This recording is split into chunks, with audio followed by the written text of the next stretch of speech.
So, maraming salamat guys.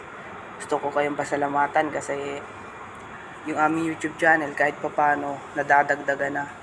So, masaya ako kasi kahit pa lima-lima lang yung nadadagdag, at least nalalaman namin na lumalago naman siya kahit papano. So, alam ko naman na hindi kami yung sikat talaga.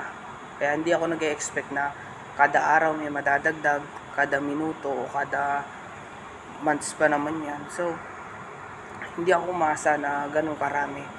Silipin natin kung ilan na nga ba. So, explain ko sa inyo kung anong nangyari. Yan dito.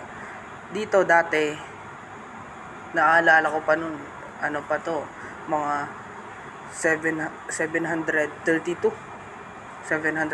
siya. Hindi rin siya ganong maraming viewers kasi busy na ako sa trabaho. Tapos, madalang makapag-upload. Pero, meron ako ditong isang video na nag-viral siya. So, kahit pa paano, umatak siya ng subscribers. Tingnan natin to. Nung nag-ML pa ako. To. Sobrang tuwa ako dito guys. O, yan. Yang how to inject ML skin. Umabot siya guys ng 36k views. Sobrang tuwa ako dyan. Nagtataka ako kasi 500 views agad siya. 1 hour pa lang. Sabi ko, baka ito na yun ah. So, punta tayo sa analytics ko. Yan. So, pag rin guys, ibig sabihin, maganda yung ano niya. So, dito lang nagproblema sa subscribers. Pero at least may nadadagdag. Punta naman tayo dito sa earning. Sad to say lang na matagal pa tayo bago ma-monetize dito kasi di pa puno to. Kailangan 3,000 public watch hours. Dito pa. Kagandahan lang ngayon sa YouTube. Dalawa na siya. Dalawa na. Pwede ka na dito kumita sa...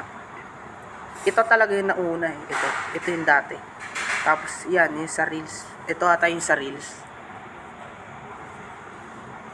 At yun nga guys. So... may tip lang ako sa inyo kung paano ko siya napaabot siya ng 760 kasi dati nasa 100 lang yan talaga. Talaga nagsimula naman talaga tayo sa wala. Dapat lang kung ano yung mga trend, yun yung susundin natin.